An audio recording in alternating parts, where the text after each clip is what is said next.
Yo les Globetrotters, quand je vous ai demandé sur Instagram si vous aviez déjà séjourné dans l'Aveyron, 67% d'entre vous m'ont répondu non. Et forcément, quand on connaît pas une destination, on peut se faire quelques idées fausses. Et ça tombe bien, j'y suis pour quelques jours afin de vérifier tout ça.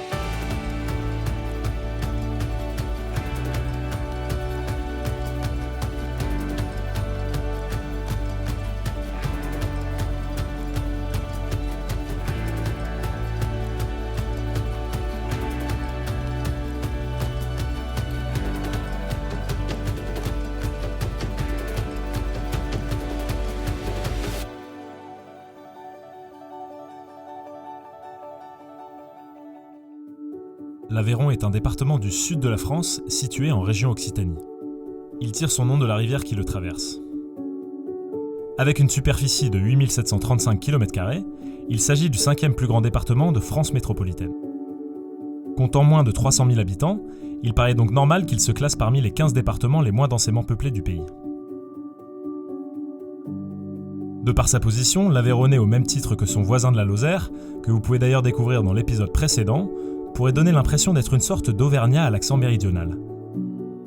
Mais ce raccourci très simpliste risque d'en froisser plus d'un, car l'identité aveyronnaise est marquée par un très fort sentiment d'appartenance, dont les maîtres mots sont convivialité, nature, authenticité et cuisine généreuse.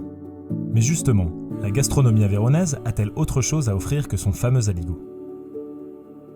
Vous le savez peut-être pas, mais une recette encore plus célèbre à travers le monde a été inventée ici même, du côté de l'Aïol, par un certain Michel Brasse, un Aveyronnais pure souche qui a marqué la gastronomie française. J'ai rendez-vous avec son fils Sébastien, on va parler cuisine, mais il paraît que je vais aussi mettre la main à la pâte. Alors, la recette qu'on va préparer aujourd'hui, c'est le biscuit de chocolat coulant. C'est un dessert qui a été imaginé par mon père au début des années 80. Ce dessert, il est le reflet en fait d'un sentiment, d'une émotion. D'une sortie de ski en famille. Et mon père a souhaité imaginer un dessert qui retraduise un peu cette émotion et cette idée de chaud-froid, de retour de ski et de chocolat chaud qui vient réconforter un petit peu les âmes après cet après-midi glaçante à la station. Donc on met les mains à la pâte. Donc l'idée c'est vraiment ce noyau de ganache. Donc une ganache c'est un mélange de chocolat, de beurre, qui va être inséré à l'intérieur d'une pâte à biscuits à base de chocolat. Donc on a vraiment l'idée d'avoir deux textures, une coulante et une pâte à biscuits à l'extérieur. Okay. Cette ganache, on va la couler dans des moules cylindriques. Donc ces noyaux, on va les mettre au surgélateur, quelques heures, le temps qu'ils soient bien fermes et bien durs. À la sortie, donc, on a des espèces de petits cylindres congelés qui vont nous faciliter le travail pour l'insérer à l'intérieur de la pâte à biscuits. Tu sais utiliser une poche à douille ? Alors, je vais dire non. Bon, tu vois, on retourne un petit peu sur la main comme ça. Et après, on va insérer notre pâte à biscuits à l'intérieur.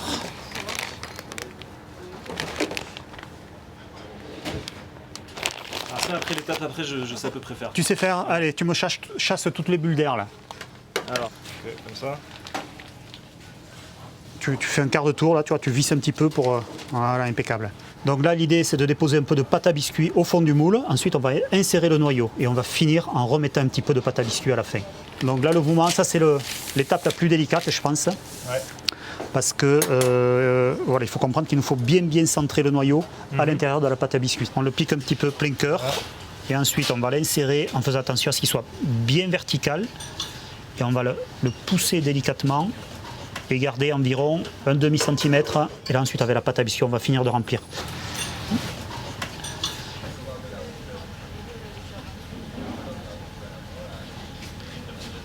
Donc voilà, on a cuit les coulants, on les a démoulés, on les a dressés. Et maintenant, le meilleur reste à venir. La dégustation ? Exactement. Bon, il y a une technique pour la dégustation ou c'est chacun se fait comme Chacun fait ce qu'il veut. On va voir déjà s'il est bien coulant. Ouh là là, ah oui. C'est un goût de reviens-y, non ? Bon bah bravo chef. Je sais ce que je vais proposer à mes invités la prochaine fois. Parfait. Teste-le avant. Hein. Ah oui. Non, pas trop prendre confiance quand même. Et maintenant, après le dessert, c'est le digestif.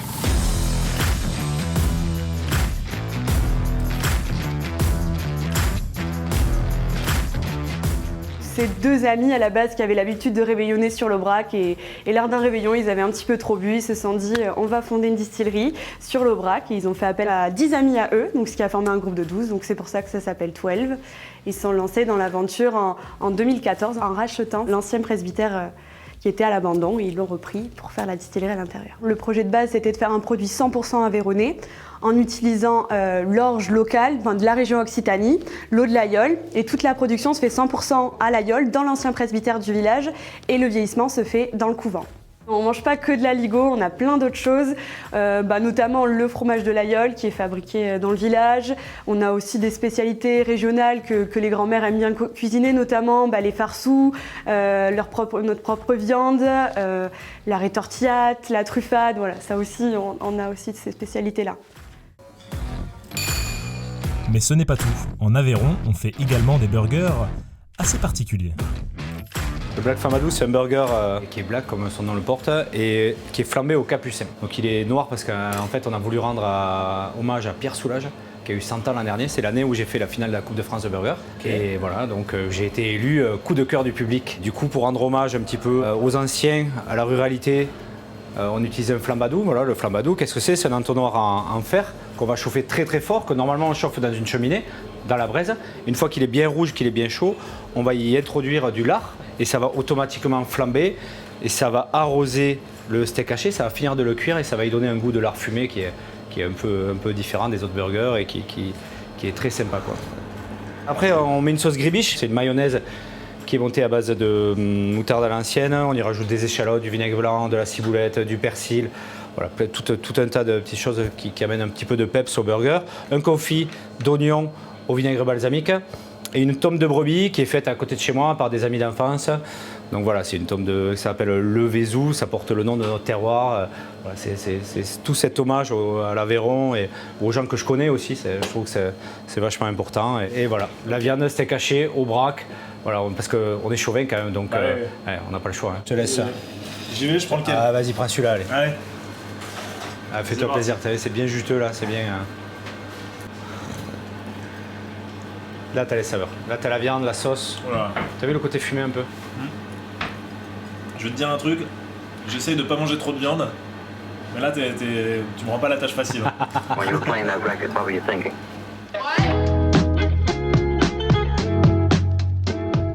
Même si tu es juste de passage dans l'Aveyron, sache que tu peux avoir un bon aperçu de la gastronomie locale à l'aire du Viaduc, où il y a un espace gourmand unique en France dans lequel tu peux trouver des produits 100% aveyronnais. Et justement, on va les goûter, les capucins.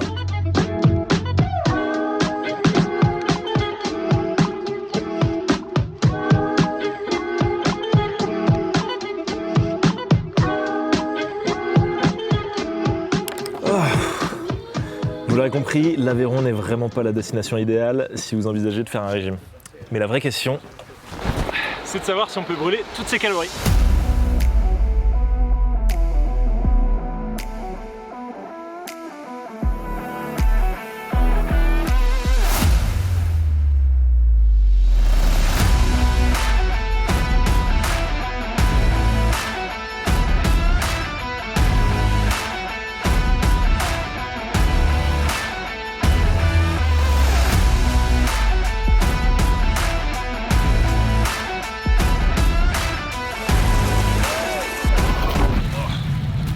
C'est bien beau tout ça là, j'ai envie de prendre un peu de hauteur.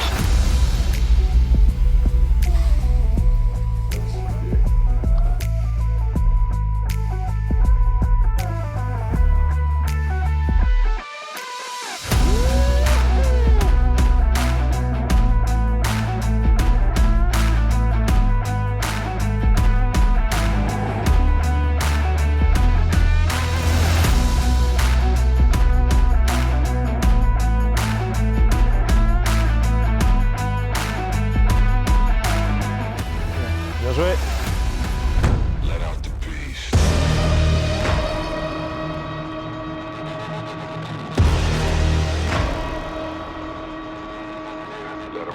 À Millau, les sports de pleine nature sont d'ailleurs si importants qu'un festival leur est dédié chaque année.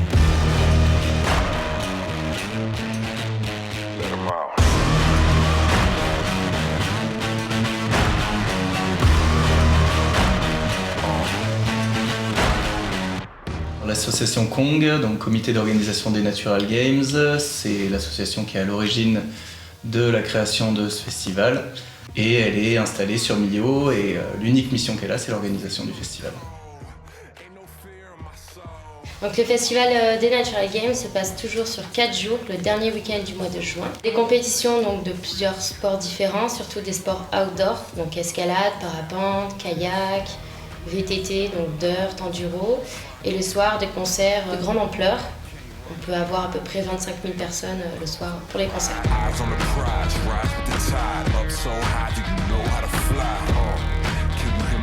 Honnêtement, ici en Aveyron, on s'ennuie jamais. Il y a énormément de choses à faire. Sur la vie nocturne, on va dire, il y a quelques lieux où on se rejoint tout le temps. Quelques bars, restos et tout le monde se connaît, c'est une grande famille. Et après, au niveau culturel, on va avoir aussi le théâtre de la Maison du Peuple, donc qui va proposer une programmation vraiment à l'année, à la fois au niveau du théâtre, mais au niveau de la danse, au niveau de concerts aussi qui sont proposés. Sur Millau, il y a quand même un gros festival de jazz qui s'appelle Millau en Jazz l'été, avec de gros artistes de jazz, avec des super concerts dans des cadres fabuleux, donc on n'a pas le temps de s'ennuyer.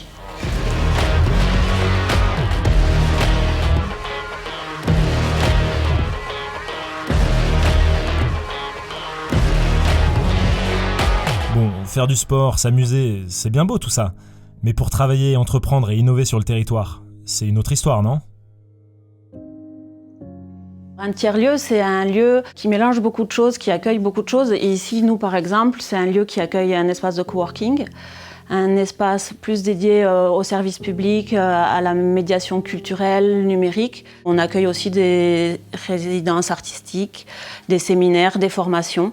On est aussi fabrique de territoire pour accompagner aussi d'autres porteurs de projets dans cette dynamique-là.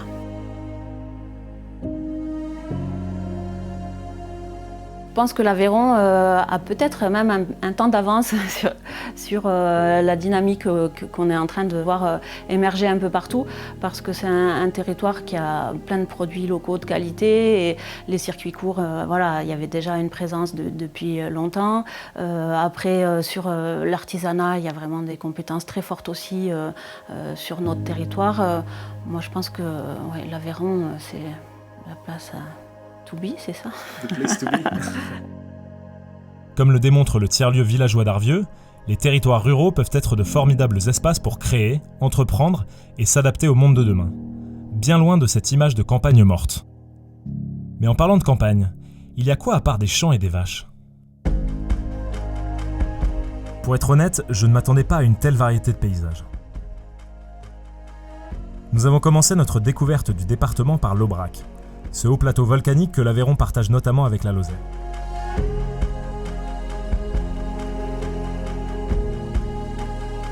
Culminant à 1469 mètres, le massif présente un climat rude et se pare chaque hiver d'un épais manteau de neige, même si le dérèglement climatique est évidemment en train de chambouler tout ça. Ces immenses prairies parsemées çà et là de rochers granitiques, de lacs et de troupeaux des fameuses vaches de l'Aubrac vous ramènent à l'essentiel. Ciel et terre se confondent dans un jeu d'ombre et de lumière envoûtant.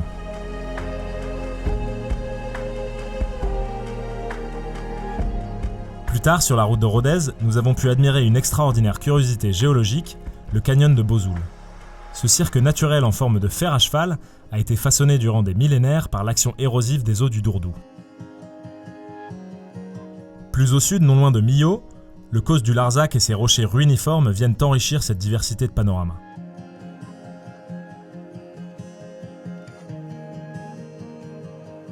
Le lendemain, un autre paysage surprenant s'est dévoilé sous nos yeux, ces roches gréseuses du Rougier de Camarès qui rappellent les couleurs du Colorado. Du côté de Marcillac, en revanche, c'est l'homme et l'exploitation viticole qui ont façonné le paysage. Enfin, l'Aveyron, c'est aussi une multitude de lacs, cours d'eau et cascades qui offrent une mosaïque de couleurs exceptionnelle.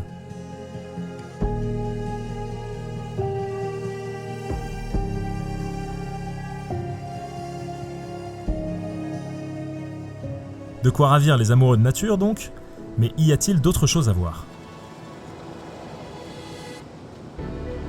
Même s'il n'a été mis en service qu'en 2004, le viaduc de Millau est aujourd'hui l'un des symboles du département et fait partie intégrante de notre patrimoine. Trônant majestueusement au-dessus de la vallée du Tarn, cette œuvre a nécessité 14 ans de discussion puis 3 ans de construction pour former le dernier maillon de l'autoroute A75. Connu comme l'ouvrage de tous les records, il est aujourd'hui l'une des figures de l'excellence à la française. Mais l'Aveyron, c'est aussi le département qui compte le plus de villages classés parmi les plus beaux de France, avec pas moins de 10 communes labellisées. Si on ajoute à ça les 6 que compte le département voisin du Lot, on peut dire qu'il y a vraiment de quoi faire dans la région. Mais nous y reviendrons dans le prochain épisode. Retour au cœur du plateau du Larzac donc, où la cité fortifiée de la Couvertoirade vous permettra de vous plonger dans 1000 ans d'histoire.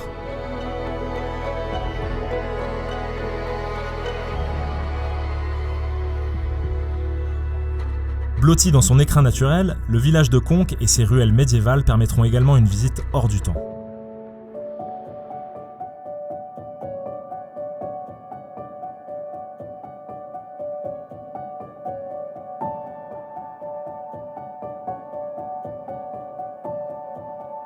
Le chef-lieu du département, Rodez, est aussi une étape essentielle sur le plan patrimonial et culturel. Sa cathédrale, tout d'abord, est l'un des édifices gothiques les plus imposants du sud de la France.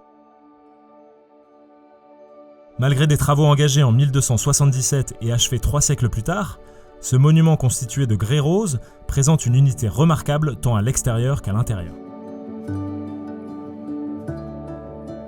À quelques minutes, vous trouverez également le musée Soulages et ses 6200 m² dédiés aux œuvres de l'artiste et à l'art contemporain en général.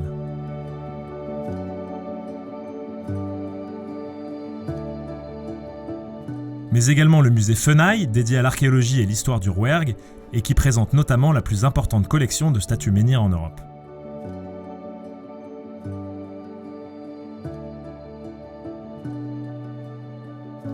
À l'ouest du département, le château de Bournazel figure parmi les plus belles demeures de style Renaissance. Enrichi de meubles, d'objets d'art et de peintures d'époque, ce château et son jardin nous replongent dans l'atmosphère humaniste et lettrée d'un siècle d'or à jamais disparu.